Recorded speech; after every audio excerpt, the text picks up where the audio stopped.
Hello Exile, it's nice to see you again. Today we want to show you this Blade Blast build guide. Blade skills are special archetype of skills in the path of Exile. Some skills leave lingering blades that can be detonated by using Blade Blast skill. With this build, your main objective is to cast as many blades as possible by using Bladefall, and detonating them with Blade Blast for massive poison damage. Despite being assassin, we don't really make use of critical strikes, as the current perfect agony is just not worth the investments. Critical strikes are not entirely useless, as occasionally landing one will grant you an elusive effect, which is a great defensive tool that also gives lots of movement speed. They also have a culling strike effect, meaning they will kill any enemy under 10% maximum life on hit. The build is life-based with a lot of evasion rating and chance to suppress spell hits. Assassin Ascendancy offers you additional damage or defense depending on the number of enemies nearby, almost permanent elusive effect and instant life regeneration from every pack of monsters you kill. The damage from Blade Blast can overlap, that's why it is important to get some amount of increased area of effect. For Bladefall it's opposite, the number of blades stays the same but they will be placed closer to each other so a single cast of Blade Blast can hit more often. Dealing damage with this build revolves around casting Bladefall and following up with Blade Blast to deal massive poison damage. You can also use Plague Bearer for additional damage over time effect. Thanks to spell suppression and decently high maximum life, this build is very durable against spells. As an evasion-based build, it is very tanky versus attacks until one actually manage to land, then occasional one-shots can happen. Plague Bearer and Explosions provide amazing clear speed, but you have to cast 2 blade spells from time to time to recharge Bearer, which interrupts flow a bit. Single target requires some time to ramp up, but with everything deployed, it's very strong. Build is fairly cheap and scales very well with investments. Pair of Obliteration Wands and capped resistances is enough to start mapping.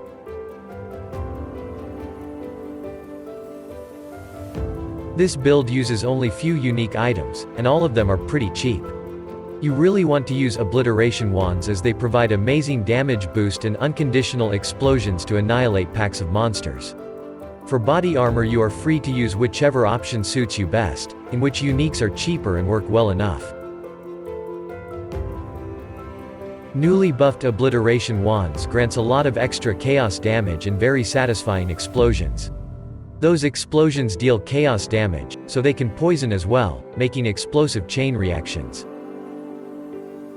Area of effect from Carcass Jack makes Bladefall spread worse but makes up by increasing Blade Blasts and Chaos Explosions radius. Also has decent life and elemental resistances. Dendrabate is very strong poison damage option, but requires a lot of dexterity, which puts a strain on your gear. Has decent elemental resistances and evasion rating, but does not provide maximum life at all. Spell suppression is what makes Atziri's steps really stand out, especially after the nerfs to this modifier on rare items.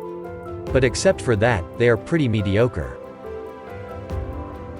With those gloves any hit you make will apply Temporal Chain's Curse, which boost your damage and slows enemies down, and cause explosions on kill to further boost your clear speed. You can corrupt those to get Despair Curse on hit, freeing up ring slot. Ming's Heart gives tons of chaos resistances and damage, but heavily reduces life, and can be further boosted by using Noxious Catalyst. It's very risky ring, use it only if you are comfortable with your defenses. Damage over time multiplier from Watcher's Eye is one of the strongest mods this jewel can provide, but it means it's also very expensive.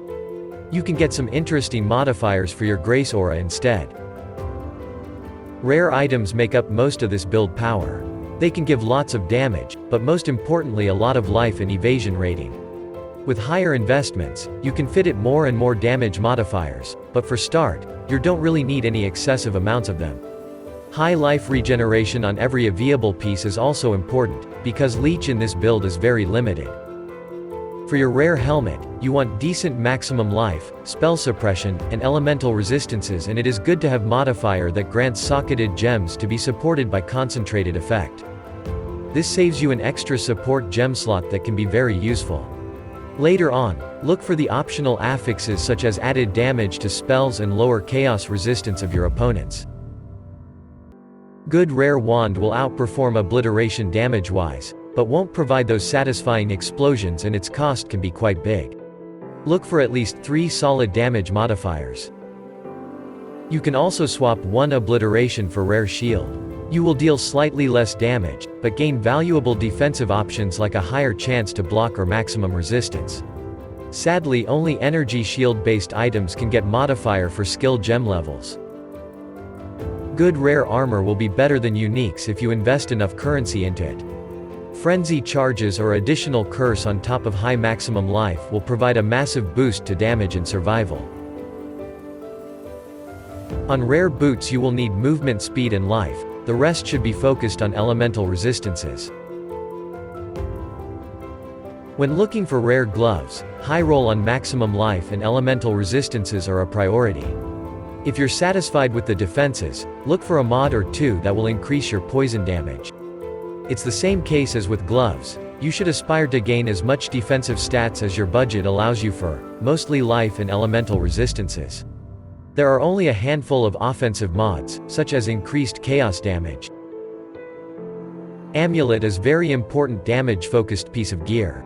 We are looking for either skill gem levels or damage over time multipliers, ideally both of them on top of good life and resistances. You should anoint dirty techniques or corruption.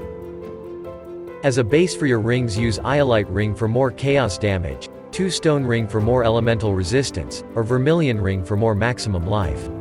It's recommended to have curse on hit modifier as you already have many buttons to press and fight. It's also a good place to look for more maximum life, elemental resistances, attributes, or some offensive mods. Rare Jewels offers a lot of mods that increase your poison damage, and getting 3 of them and maximum life can be quite expensive. There is a mod that you can get by corrupting jewels that grants you immunity to corrupted blood, which is useful. Atziri Promise gives a nice amount of chaos resistance and some extra chaos damage based on your physical damage. Chaos Damage Leech is not bad, but it only works with hits, which are pretty weak. Sin's Rebirth is a very strong flask as it gives an Unholy Might effect, a buff that grants 30% of physical damage as extra chaos, increasing our damage substantially. For the rest of your flask, we recommend getting 1 Quicksilver Flask for movement speed and a good life flask with bleeding removal. For your final flask, you can use either Quartz or Sulfur Flask, depending on your preferences. Additional movement speed and evasion rating are very good modifiers to have on those flasks. Our main damage comes from Blade Blast. It detonates blades you previously put with Bladefall. The damage can overlap, which means that one enemy can be hit with several explosions, each dealing damage. The more area of effect increases you have, the bigger chance for the damage to overlap, and that's really good. Bladefall creates blades that are later detonated. The damage here doesn't matter at all, just the number of blades and the speed at which these are placed. Even without any damage supports, it can kill packs of weaker monsters. With Unleash support you get more blades, but you need high cast speed to make it smooth. Plague Bearer deals fixed amounts of damage and cannot be supported by damage support gems. It stores part of your poison damage up to a limit and can be toggled to unleash it in form of a circular area around you, dealing chaos damage over time in a similar way to the Righteous Fire skill. Withering Step refreshes your elusive buff with increased effect, granting you more chance to evade hits and movement speed. It also applies a few stacks of Withered debuff. Works very well with Plague Bearer. Herald of Agony causes you to deal more poison damage and summons useful Agony Crawler minion. It can't apply the taunt effect, but it still can get monsters' attention. Malevolence is damage-oriented aura that grants more damage over time and increases skill effect duration, making it the most beneficial aura. Grace provides a lot of evasion rating and a way to scale it even higher. Vol version increases the chance of evade even further for a short duration. Use Wither for tough opponents. It's a channeling spell that causes enemies to take more chaos damage by applying a debuff on them. It's really powerful. With the spell Totem Support Gem you don't need to cast it yourself. Totems themselves are not very durable, so you want to cast it outside enemy range. Flame Dash is a very universal movement skill that you can use to cover greater distances and gaps or dodge incoming attacks. Shares cooldown with Withering Step. Temporal Chains is a very strong curse for this build. It slows enemies and increases the duration of effect on them, making our poisons and wither stacks last longer. Despair is another important curse. It adds some flat chaos damage and makes our poisons deal much more damage.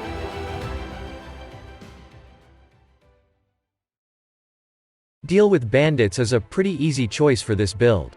You should help Aramir by killing every bandit lord for 2 bonus passive points. Pantheon god powers are highly flexible and don't impact build that much. For Major God, we recommend Soul of Brine King and its upgraded nodes, mainly for its freeze immunity and stun lock prevention. Minor god power is less important and more situational. We suggest the Soul of Garukin for shock effect reduction on you and immunity to being maimed. The passive tree is very simple and you can pick many good passive clusters early during leveling. Especially the region around the Lethe Shade Keystone is very cost efficient.